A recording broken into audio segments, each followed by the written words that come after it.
아니 그거 말고 우리 나중에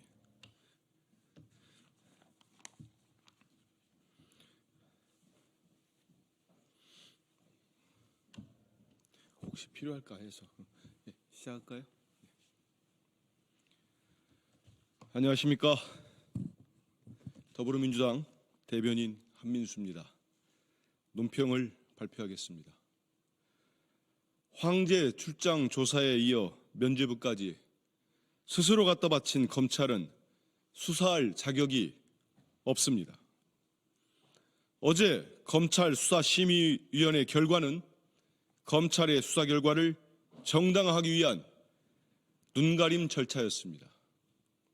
윤석열 정권이 대한민국의 사법 시스템을 망가뜨리고 사유화시켰는지 여실히 보여줬습니다.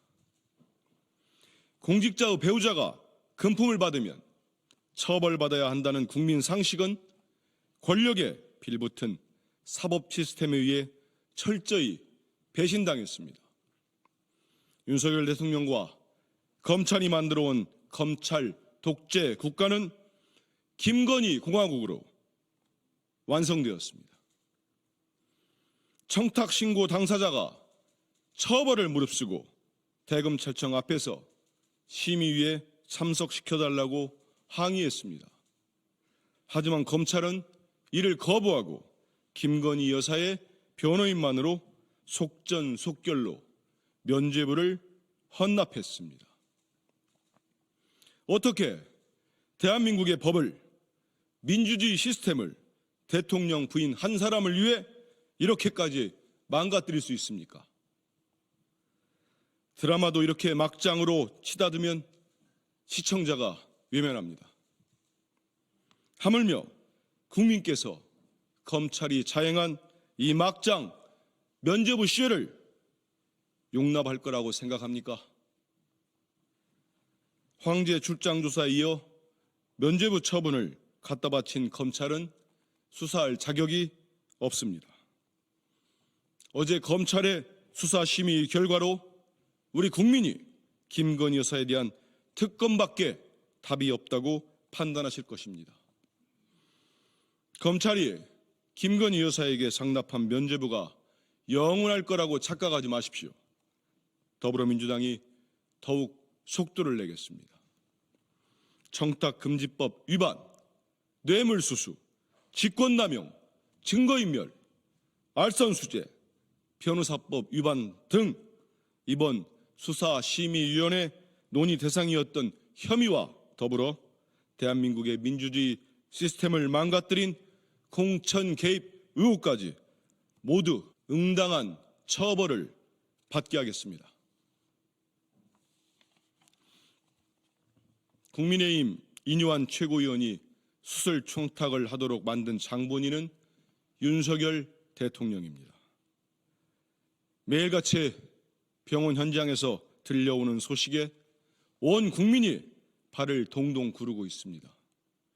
제때 수술이나 시술을 받지 못하고 대기하는 중증 환자, 버스에 치여 생명이 위급한데 120여 킬로미터 떨어진 병원을 찾고 또 찾아가야만 했던 어르신, 대학병원 100m 앞에 심정지로 쓰러졌지만 병원에 갈 수 없었던 학생까지 다 셀 수가 없을 지경입니다.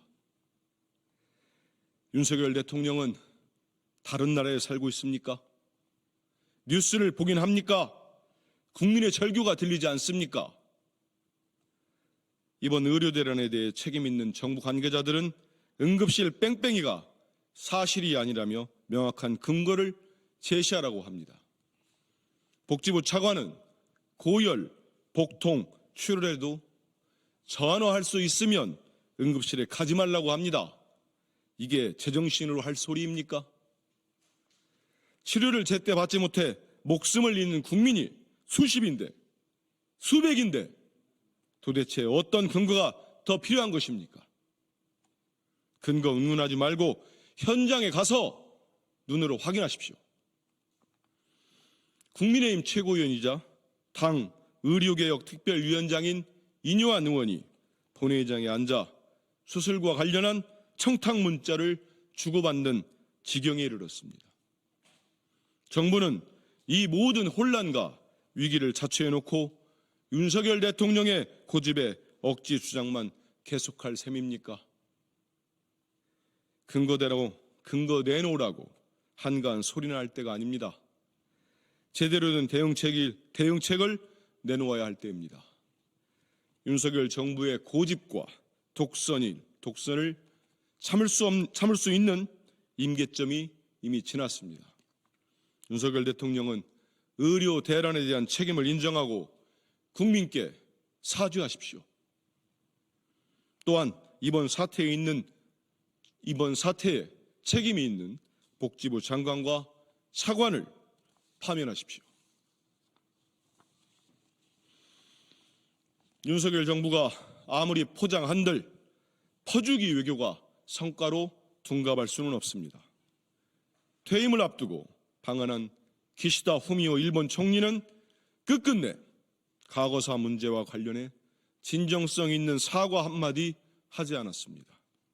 결국 대한민국이 물컵의 반을 채우면 일본이 나머지 반을 채울 것이라던 윤석열 정권의 희망사안은 헛된 희망으로 끝났습니다. 우아한 정상의 악수 뒤에서 이루어지는 치열한 외교전을 모르는 아마추어 대통령의 공상적 외교는 호구 외교, 굴종 외교로 규결하고 말았습니다. 윤석열 정부는 6일 기시다 총리와의 마지막 회담을 통해 3가지 협력 성과가 있었다며 대대적으로 홍보했지만 허울뿐인 성과로 외교 실패를 가릴 수는 결코 없습니다.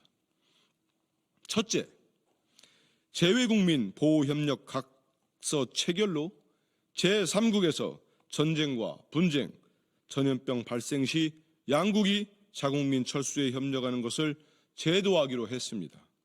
문재인 정부를 비롯해 과거 정부들이 인도적 차원의 협력을 지속해오던 것을 눈에 보이는 문서로 포장한 것일 뿐입니다. 둘째, 윤석열 정부는 사전 입국 심사 제도를 도입한다며 출입국 간소화 성과를 운운했지만 이는 일본의 공항 포화 상태 해결을 위한 또 하나의 선물입니다.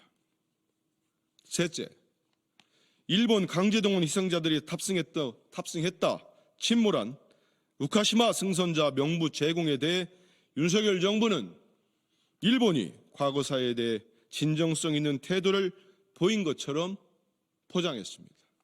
하지만 강제동원 누락으로 논란이 된 사두광산 조선인 희생자 명부는 받지도 못했습니다. 일본에게서 얻어낸 소품 수준의 기념품을 성과로 포장하지 마십시오. 일본은 윤석열 정부가 넘겨준 물컵의 반을 채우는 것이 아니라 아예 엎어버리고 말았습니다. 또한 이런 허울뿐인 성과를 강변한다고 해서 대일 굴종 외교라는 우리 국민의 평가를 뒤집을 수는 없습니다. 윤석열 대통령은 제발 냉엄한 외교 현실을 직시하십시오. 국민은 외교의 문효한인 대통령의 호구 외교, 일본 추종 외교가 정말로 부끄럽습니다. 이상입니다.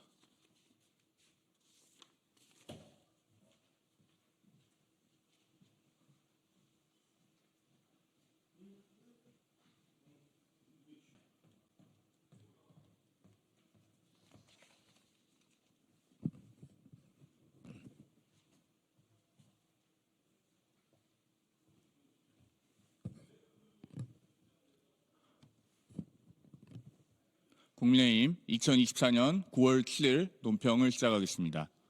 오늘 논평은 총 2건입니다. 먼저 한일 정상회담에 관한 논평 시작하겠습니다.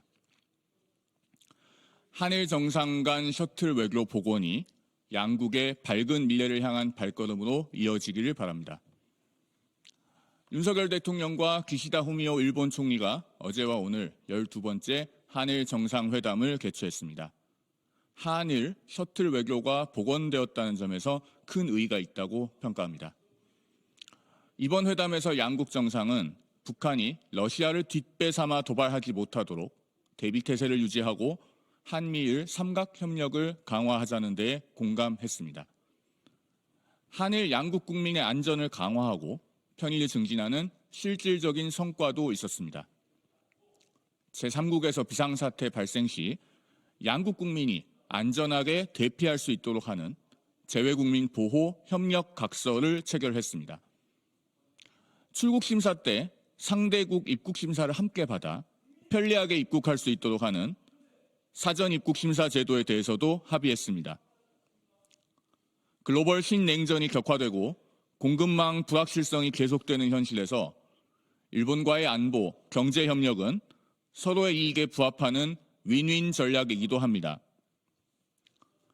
어렵게 복원된 한일 우호 관계는 더욱 단단히 뿌리 내려야 합니다. 윤 대통령께서 강조했듯이 더 밝은 미래를 향한 발걸음이 지속되도록 양국이 노력을 이어나가야 합니다. 내년은 한일 국교 정상화 60주년입니다.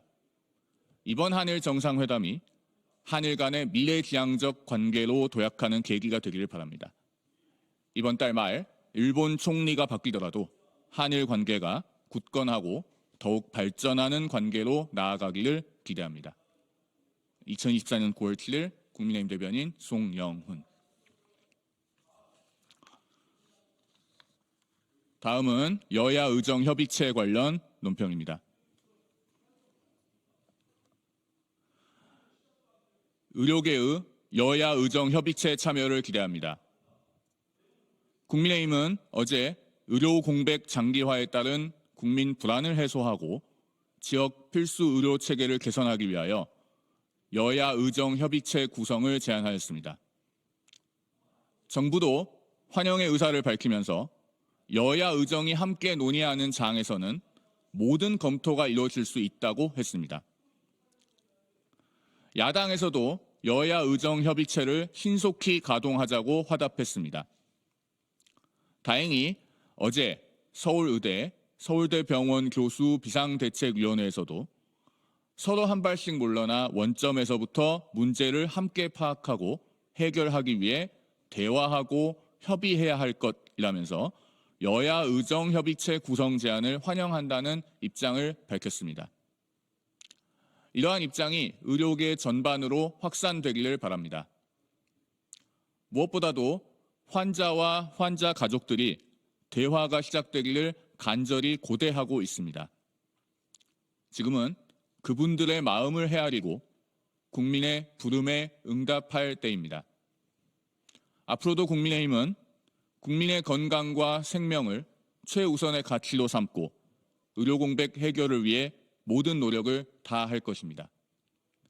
2024년 9월 7일 국민의힘 대변인 송영훈.